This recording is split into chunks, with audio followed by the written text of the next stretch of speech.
So fellas, why do we suck at setting boundaries? Why do we suck at setting boundaries? Like, why is it so hard for us to set boundaries?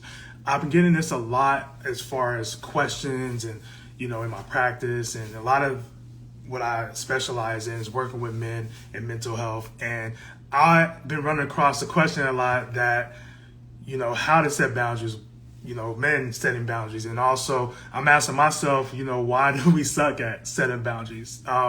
There's a couple reasons why we suck at setting boundaries, and I want to give you guys some insight on how to set better boundaries. So this one's strictly for the fellas, y'all. All right. If you guys don't know me, my name is Terrence Stewart, better known as Terrence the Therapist. I'm a licensed clinical social worker and licensed therapist in the state of California and also in the state of Texas, currently residing in Houston, Texas. I appreciate y'all tapping in with me. So one of the reasons why men suck at setting boundaries, the first reason is that we don't have any self-awareness. Self-awareness is super key because this is the foundation on setting boundaries. So if we're not able to have self-awareness, we're not able to know what our needs are. And boundaries are really fundamental in trying to get our needs met, right? Again, boundaries aren't things that we, have people respect all the time, but it's our responsibility to enforce and our responsibility to uphold. Now, when it comes to self-awareness, we have to be better with expressing our needs. I know, fellas, we don't have the best communication skills. We don't know how to express our needs sometimes because sometimes our needs don't really come from a authentic place, meaning like it's not coming from a place of like our true emotions because we don't know how to express our emotions a lot of the times. So we have to understand our own needs. That's the first thing, fellas. We have to understand our own needs when we set boundaries. If we don't understand our needs, then we're not going to get our needs met. And again, it's very fundamental, to know what your needs are in order to have your needs met, right? So what does that look like, right? So if you're in, say, for example, a relationship and you want to set some boundaries around, maybe I'll use this as an example. You want to set some boundaries around do's and don'ts, right? So, or things you like or dislike. So it's up to you to understand what is it that you're willing to tolerate, not tolerate. What is the things that you're willing to do, not willing to do? What are some negotiables and non-negotiables? If you're not able to understand that, your partner's not going to really know how to really engage with you and really know what your boundaries are. So sometimes I've noticed, even within myself, my partner may cross my boundaries and I'm like, okay, why did you do that? Right. But it was never solidified in like, hey, that's actually a boundary. And that's actually like a do and self-awareness for myself. And that's a do or do not. Right. So understanding what your self-awareness is and understanding, what your needs are is first. The second thing is clearly communicating your needs. Clearly communicating your needs is going to be helpful. Why? Because when you're able to clearly communicate your needs, just as the first one, you're able to have this moment with yourself, not even with yourself, but whoever you're setting your boundaries with. You're able to have the real authentic moment. You're able to be like, hey, this is how I feel. This is what's going on. And this is how I want to be addressed, or this is something that I'm willing to do or not willing to do, right? So having clear communication is super key. So you most definitely want to make sure that you have clear communication, because without that clear communication, you're not going to be able to express what your boundaries are, all right? The other thing I want to cover, the third thing, is be assertive. Be assertive, not aggressive, all right? So there's a difference. Being assertive and being aggressive are two different things, right? So when we talk about even communication, right, it's the second thing that we spoke about. Communication comes in different forms, right? So we have like passive, we have aggressive, we have passive aggressive. Actually, that's four, passive, aggressive, and then also assertive, right? So passive is pretty much, like the first one we're talking about, like not having your needs met, not explaining what your needs are. Being aggressive is, obviously you coming from a standpoint of anger, you coming from a standpoint of frustration sometimes. Passive aggressive is, obviously the combination of both, where you are, sliding somebody. I always use the word like slide, like you're trying to slide somebody into like doing what you want them to do. Sometimes it could come in the form of manipulation. Sometimes it could come in the form of just like not communicating your needs effectively, because when you're passive aggressive, you may say something like, oh well, it's whatever. or I don't care, right? That's being passive aggressive, right? Because obviously you're upset, but also you're not communicating your needs met.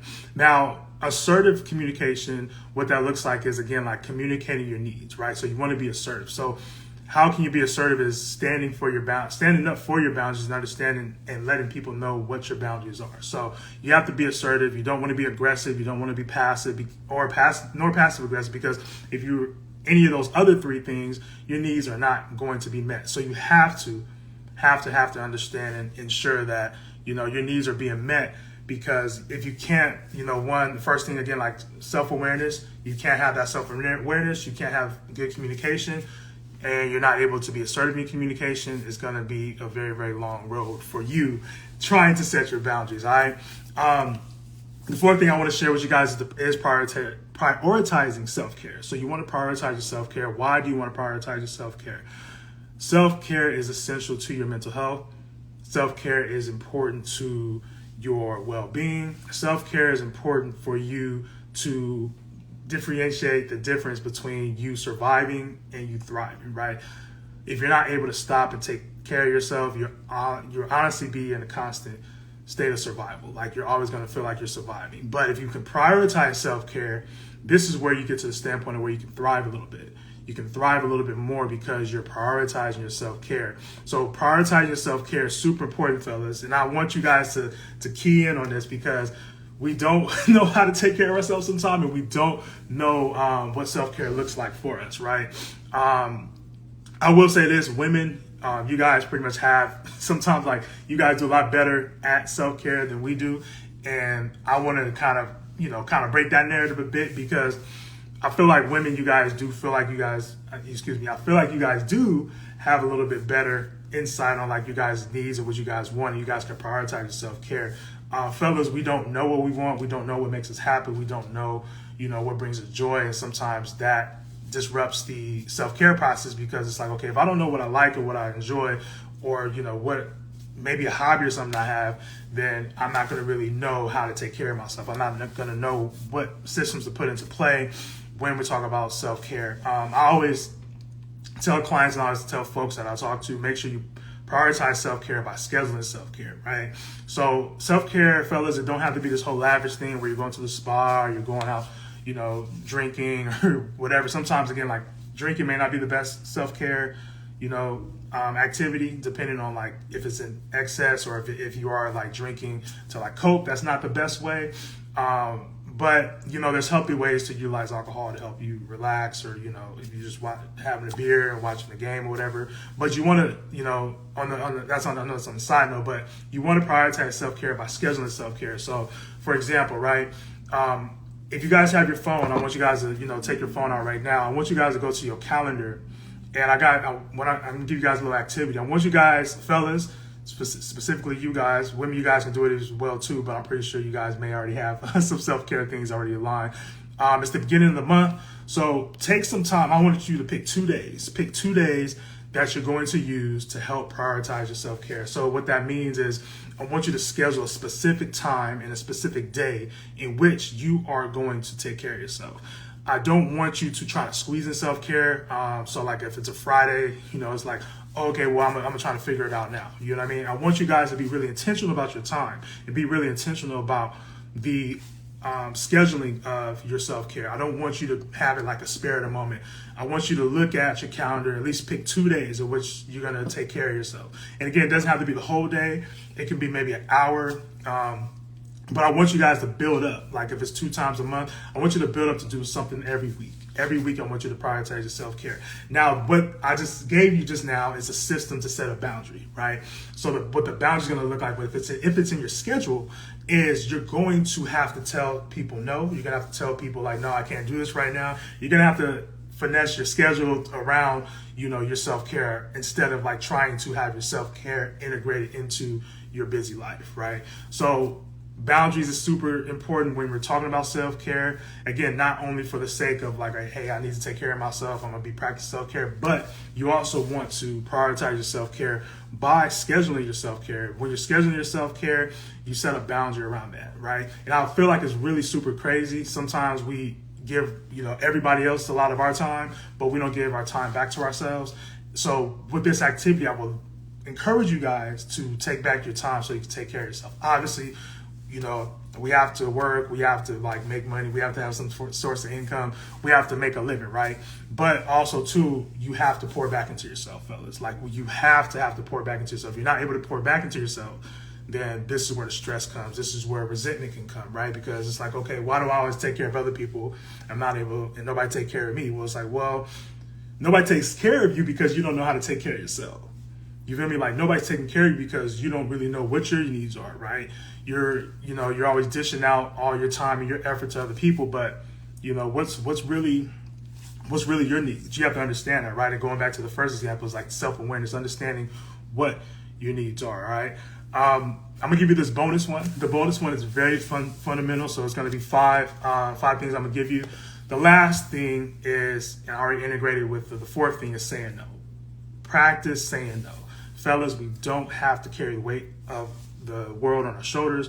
We don't have to put ourselves in situations where we always have to put on our cape. Sometimes, the crown is heavy. Sometimes, we have to lay that down a bit. We have to give it to somebody else. We have to learn how to delegate. We have to learn how to set systems in play. And we also have to learn how to say no.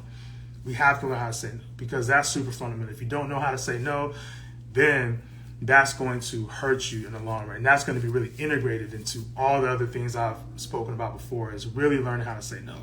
Sometimes you may feel guilty for saying no. Sometimes you may feel bad for saying no. Sometimes you may have some doubts around saying no. Like, how are people going to see me now that I'm not able to carry this load? How are people going to perceive me as a man since I'm saying no, right? Can I be dependent on? Can I be relied on, right? Can I still be the foundation, right? So understanding saying no can be helpful, but also you don't have to do everything, right? There's this core belief in our culture, especially with men, that we have to do everything, right? We want to be leaders and we want to be like, standout men. We want to be like protectors. We want to be providers and things of that nature, but also you have to learn how to say no and understand that you can't do everything, right? Saying no sometimes can, again, be harmful, or not harmful, but it can be hard, but it can be harmful to ourselves because now we're messing with our ego a bit. But it's going to be very important to learn how to say no, fellas. You have to learn how to say no.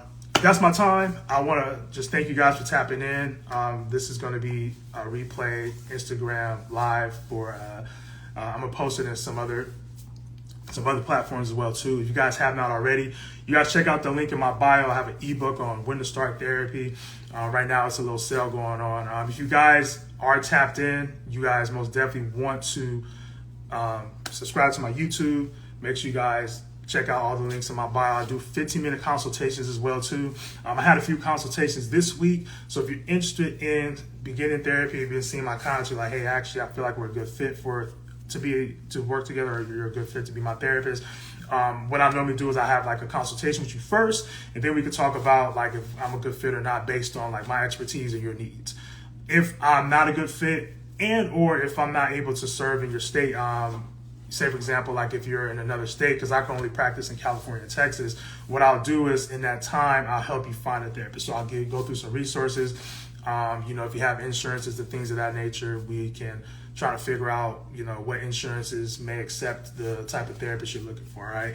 I also have a network of therapists that I do tap into. So if you guys are looking for a therapist, most definitely book that 15-minute consultation. It's completely free. My ebook is on sale. It's on my website, but it's also a link in the description. It's on sale right now, so you guys make sure you guys tap in. I appreciate you guys' support thus far, especially with this social media journey. And I hope this was helpful again, that you guys can really, hone in on the key concepts and, do a little bit better, fellas. We got to do better at setting boundaries, all right? I appreciate you guys. Terrence Therapist. Y'all take care.